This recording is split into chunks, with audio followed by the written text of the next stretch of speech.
Olá, no ar mais um programa TV Câmara Entrevista. Em nosso corpo, cada parte do organismo possui uma função e a desempenha de modo que tudo permaneça em equilíbrio.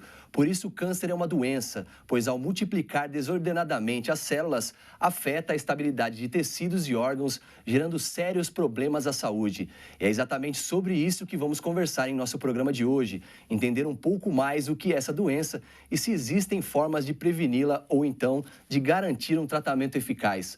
O oncologista Dr. André Prestes está aqui em nossos estúdios e vai conversar um pouquinho sobre o assunto. Doutor, muito obrigado pela presença aqui no TV Câmara Entrevista. Obrigado pela oportunidade e vamos tentar responder as dúvidas aí. Legal, doutor. Queria começar fazendo uma pergunta meio clichê aí, talvez, mas eu queria que o senhor explicasse para a gente, para os nossos telespectadores, o que é o câncer especificamente.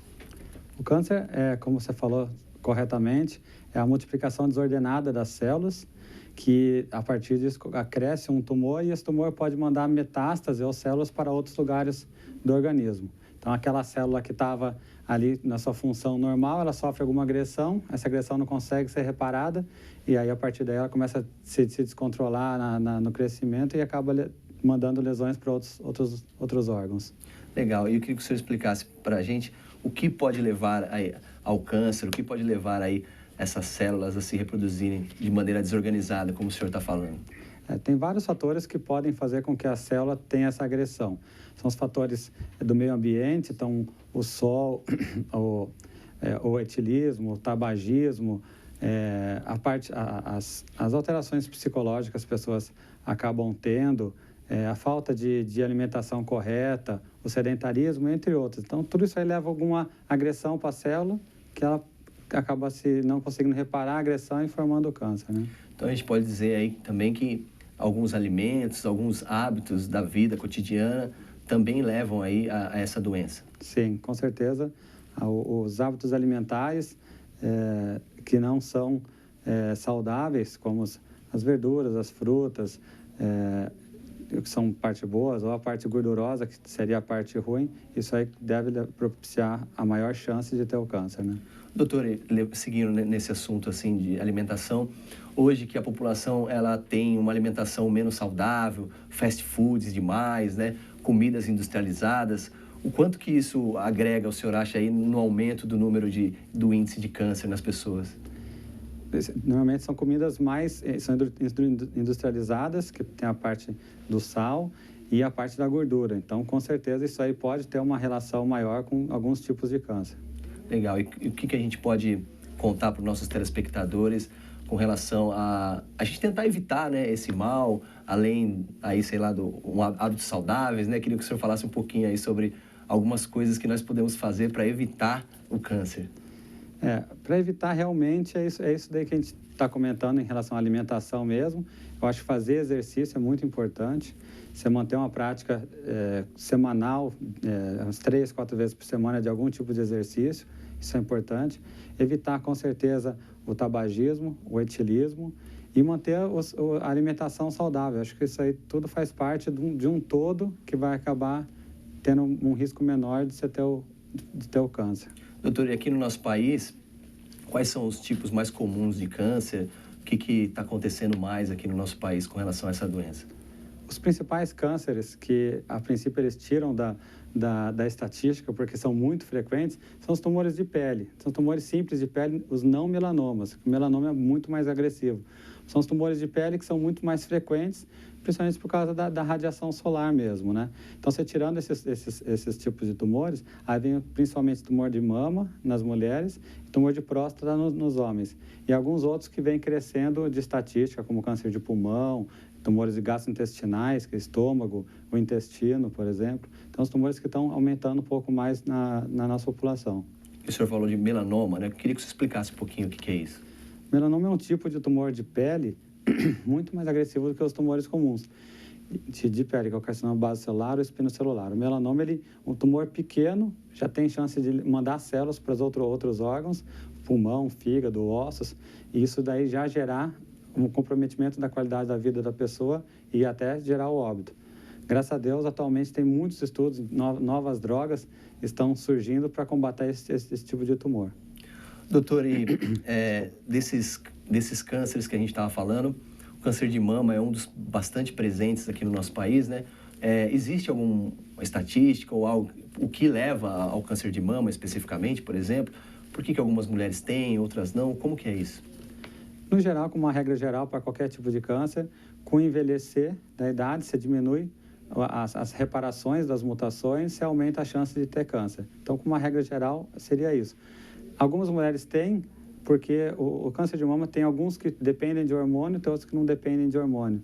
Então, às vezes, a mulher usa uma terapia de reposição hormonal, já tem uma exposição maior a um tipo de hormônio e acaba propiciando maior chance. Ou pelo fato da simples mutação, por causa de todos esses fatores que a gente já tinha comentado anteriormente, que acaba propiciando ter maior chance de câncer de mama. E com relação ao câncer de próstata, o que leva o homem a ter o câncer de próstata, além da idade? Por que algumas pessoas vão desenvolver esse tipo de doença e outras pessoas não? Como que é isso? O câncer de próstata igualmente também a idade, então a gente vê que quanto mais idoso a pessoa, ela vai ter maior chance de ter câncer de próstata. Temos visto atualmente cada vez com idades inferiores, então acima de 45 anos, 50 anos, eu tenho alguns casos de câncer nessa idade, que não é frequente, então possivelmente está relacionado com a alimentação, está relacionado com o tabagismo, etilismo, sedentarismo, está tudo relacionado com o que a gente tinha comentado. Infelizmente, está cada vez mais cedo esses homens tendo câncer de próstata. Isso não é muito bom, né? Doutor, e com relação ao câncer de próstata, a gente sabe que ainda existe, aí o homem ainda tem o preconceito de fazer o exame e tal. Como que é isso? Já melhorou um pouco essa situação? Os homens estão perdendo a vergonha de ir até o médico? Fala um pouco da prevenção, da importância disso. Nos grandes centros, a maioria já estão se conscientizando dessa necessidade de fazer o exame. Quando você vai interiorizando um pouquinho mais, fica mais... Tem alguns homens que ainda são bastante resistentes, falam que tem só exame de sangue. A gente sabe que só o exame de sangue não tem o diagnóstico preciso. Tem que ter o exame de sangue e tem que ter o toque. E o toque tem que ser por algum especialista, que seria o urologista, no caso. Então, tem que fazer os dois em conjunto para a gente ter mais de 90% de chance de fazer o diagnóstico precoce. E o que a gente pode fazer como sociedade, como poder público, para tentar conscientizar mais aí as pessoas, principalmente no caso do câncer de próstata aos homens, para que eles procurem cada vez mais, né, fazer esse exame precocemente, né? Precocemente, o senhor acredita também que quanto mais cedo, né, pode tratar melhor essa doença? Fala um pouquinho para a gente. Teria que fazer campanhas, né, preventivas e com a mídia ou prefeituras, ou independente, que tem as campanhas para elucidar melhor o que é o problema, como que seria mais fácil para fazer o diagnóstico precoce e conseguir tratar. Eu acho que tendo todos tendo essa função, acho que você teria melhor diagnóstico precoce e melhor tratamento. E com relação ao câncer dos seios, né, das mulheres, o câncer de mama, o senhor tem percebido também que as mulheres estão mais conscientes, né, de fazer o exame de toque ali? Conta um pouquinho do que a mulher pode fazer para tentar descobrir esse problema com antecedência, como que é isso? As mulheres podem fazer a palpação nos períodos menstruais delas, elas podem se palpar, elas se conhecem melhor o corpo do que qualquer um, o seu próprio corpo. Então, ela palpando, ela pode achar alguns nódulos, mas tem alguns nódulos que são imperceptíveis à palpação, principalmente os menores que 1 centímetro. Então, tem que ter um acompanhamento com o ginecologista e fazer os exames. Nas mulheres mais novas, o ultrassom seria até melhor que a mamografia, e com envelhecer, que vai trocando a glândula por um tecido adiposo, a mamografia seria melhor para fazer o diagnóstico. Aí você conseguiria achar algumas lesões pré-malignas ou tumores menores que 1 centímetro que a palpação não atingiria, né? E qual que é a importância da prevenção, da gente fazer esses exames precocemente? Queria que o senhor falasse um pouquinho disso. Sempre quando você tem um diagnóstico precoce, você vai ter um tratamento menor, menos mutilante, talvez não precise de químio, rádio ou hormônio, independente. Então, você tendo as campanhas preventivas, você consegue fazer esse diagnóstico e ter um melhor resultado para as mulheres. Então, você tendo essa campanha preventiva, acho que é imprescindível para o bem-estar das mulheres, né? E, doutora, no caso do câncer de mama especificamente, como que funciona desde que essa mulher descobre aí que tem um nódulo? Conta um pouquinho do processo que essa mulher vai passar aí para tentar a cura, né? Geralmente, ela palpa, ou nos exames mostram que tem essa alteração, ou ela vê mesmo uma alteração, uma vermelhidão na mama, ou saindo um pouquinho de sangue pelo bico do peito. Isso, assim, passa no ginecologista ou no mastologista, que vem que tem alteração, vão fazer exames específicos, tem que ter uma biópsia para você comprovar patologicamente que tem uma lesão, comprovando que é o câncer, aí vai ter que ter uma discussão entre o oncologista clínico, que seria a nossa profissão, e o mastologista, o cirurgião, para ver qual seria o melhor plano terapêutico. Se seria melhor fazer a quimioterapia antes, que chama neoadjuvante. Se faz a quimioterapia antes, o tumor regride e talvez se consiga fazer uma cirurgia menor, em caso de tumor maiores, ou ele já parte, geralmente, para a cirurgia, faz a cirurgia, depois da cirurgia a gente vai avaliar alguns fatores para ver se vai ter indicação de fazer quimioterapia, radioterapia e talvez os hormônios, aquelas medicações orais que eram 5, agora está se discutindo fazer 10 anos. E me fala um pouquinho mais sobre esses exames, aliás, não é nem os exames, né? Essas formas de se tratar. Eu queria que o senhor contasse um pouquinho sobre a quimioterapia, sobre a radioterapia. Para quem não conhece, todo mundo fala que realmente a quimioterapia é bastante penosa, né? A pessoa ali perde o cabelo, tem todo um processo também ali da autoestima da pessoa que acaba abalando também. Mas eu queria que o senhor especificasse aí um pouquinho sobre esses métodos, né, de cura do câncer. A princípio seria a parte cirúrgica, que não é o meu caso, mas só para dar um exemplo, seria ou fazer a mastectomia, que você tira a mama completa, ou você tira um quadrante ou um setor da mama para fazer o diagnóstico e já tratar. Às vezes você tem necessidade também de tirar os linfonodos embaixo do braço, isso leva a uma morbidade pós-cirurgia grande para o paciente, que ela acaba inchando o braço, não pode fazer alguns afazeres domésticos de trabalho, que acaba inchando, tendo risco de infecção. Então, esse seria um tratamento, a cirurgia já vai ter uma mutilação, já vai ter algumas complicações no membro superior do lado que for operado. A quimioterapia é uma medicação que você faz na veia. Fazendo essa medicação, ela vai para o corpo inteiro, principalmente onde tem uma alta multiplicação celular, que seriam nos lugares onde poderiam ter tumores ou que tem tumores metastáticos, se já tiver isso no diagnóstico. E aí vai começar a agir sobre ele para ter uma melhor diminuição ou tentar curar o paciente, né? A quimioterapia tem alguns tipos, não é uma medicação, são vários tipos de medicamentos. Para câncer de mama, os principais dão alopécia, que as mulheres chamam de a vermelhinha, né, que é a doxorubicina. Ela dá alopécia, que é a queda do cabelo. Isso é mais um fator psicológico ruim para a paciente.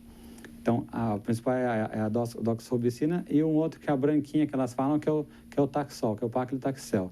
Então, essas principais medicações para câncer de mama acabam dando alopécia e isso é uma coisa ruim para as mulheres, né? E elas dão, além disso, dão outros efeitos que, como você faz na veia, vai para o corpo inteiro, dá várias alterações nos lugares onde tem alta multiplicação. Então, trato gastrointestinal, que você tem uma renovação contínua de célula, você vai ter uma alteração, você vai ter uma gastrite, uma alteração de hábito intestinal, uma diarreia, ou acaba prendendo o intestino, alteração hormonal, que você acaba diminuindo a função do ovário, entre outras. Tem várias alterações sistêmicas que a quimioterapia acaba causando, e isso é a gente que tem que manejar os efeitos colaterais. Então, a quimioterapia é sistêmica. A radioterapia é localizada. Então, você tirou a parte da mama, você vai fazer a radioterapia, que é como se que ela vai atingir também na parte de multiplicação celular, mas só naquele lugar que foi planejado, só naquele lugar. Então, aquele lugar, a chance do tumor voltar vai ser menor, fazendo a radioterapia. A radioterapia diária, isso é o que o paciente mais reclama, então todos os dias úteis, você acaba fazendo, então de 30 a 33 sessões, então vai 1 mês e meio quase fazendo a radioterapia, e vai queimando, entre aspas, a pele, que é uma radiação que passa ali, então você vai tendo uma queimadura, entre aspas, da pele, até a queimadura de primeiro, segundo grau pode ter. A hormonoterapia seria só em casos selecionados, onde o tumor depende de hormônio. O tumor tem alguns receptores que eles expressam, quando você faz a biópsia, tirou o tumor, o patologista mostra. Tem receptor de estrógeno, de progesterona, que você pode ou não usar essas medicações. Se for receptor positivo, você vai usar essas medicações. Antigamente eram 5 anos, agora aumentou-se para 10 anos, e tem alguns casos mais selecionados de bom prognóstico, que a gente pode fazer até 5 anos ou discutir o risco e o benefício, que a medicação acaba tendo os efeitos colaterais que são ruins para o paciente. Então, a gente acaba pesando se tem muito benefício ou se está tendo muito efeito colateral, a gente acaba pesando para saber se vai fazer mais ou menos tempo de tratamento. Doutor, e fisicamente também, esse tratamento, principalmente a quimioterapia, deixa o paciente também bem cansado, né? É isso mesmo? Como funciona? Não tem jeito isso? Acaba deixando porque acaba atingindo as células da parte muscular mesmo, parte cardiovascular, cardíaca também, ela acaba alterando um pouquinho. E os enjoos e vômitos acabam não se alimentando direito. Então, tem gente que fica 2, 3, 5, 7 dias não se alimentando bem, se acaba enfraquecendo por causa disso. Às vezes até precisando internar ou ir no pronto-socorro fazer algumas medicações. Então, acaba debilitando o paciente, sim. Doutor, sei que a medicina tradicional normalmente não gosta muito de outros tipos de tratamentos, alopáticos ou outras coisas. Existe o que mais que o paciente pode fazer, né? Além de estar se tratando devidamente com o seu especialista, com o seu oncologista? Qual mais outras ações, de repente, que o paciente pode tomar ali na sua vida diária para poder ajudar, se ajudar também, ajudar aí na quimioterapia, ajudar nesse tratamento? Como que esse cidadão deve se comportar, né? Além de toda a dificuldade que é o vitimismo, que isso afeta realmente todas as pessoas, mas como que é isso? Eu acho que tanto com a parte psicológica bem o paciente, independente do que ele faça, se é um tratamento religioso, tem alguns pacientes que procuram o João de Deus, lá de Goiás, tem alguns pacientes que acabam procurando e acreditam e têm as suas crenças, eu acho que eu não desautorizo fazer isso. Eles têm que ter a consciência deles, eles têm que estar bem psicologicamente. Eles estando bem, eu acho que tudo vai acabar correndo melhor, entendeu? Mas da nossa parte, a gente pede fazer caminhada, isso é certeza, que você fazendo caminhada 2, 3 vezes por semana, mesmo em tratamento, isso é benéfico. Tem estudo que mostra que você tem um melhor tratamento quando você faz isso. Eu acho que melhora tudo, melhor quando você sai de casa, você acaba fazendo a caminhada, movimenta a parte cardiovascular, abre um pouquinho o horizonte, vê outras coisas. Você ficar só dentro de casa não é o melhor, né? Então, acho que vale a pena você abrir um pouquinho o horizonte, fazer a caminhada, movimentar o corpo. Isso tem estudo que mostra que você tem melhor benefício com o tratamento.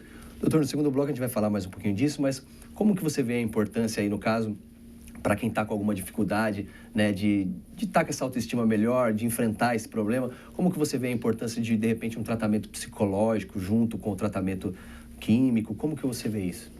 Acho que quando você começa um tratamento oncológico, você tem que ter uma equipe multidisciplinar junta. Então, tem que ter o oncologista, o enfermeiro, aí tem o farmacêutico, o nutricionista e tem a psicóloga, que é imprescindível para o nosso tratamento. É ela que vai ajudar a gente a levantar o paciente e o paciente está mais tranquilo para tratar. Tá certo, doutor. A gente vai para um breve intervalo, já voltamos para conversar um pouquinho mais. O TV Câmara Entrevista de hoje é sobre câncer, tema muito sério e ao qual precisamos estar sempre atentos. Quem nos acompanha nesse assunto tão importante é o doutor André Prestes, ele que é oncologista do Hospital São Francisco, aqui de Jacareí, e nos explica mais sobre essa doença. Nós voltamos daqui a pouco.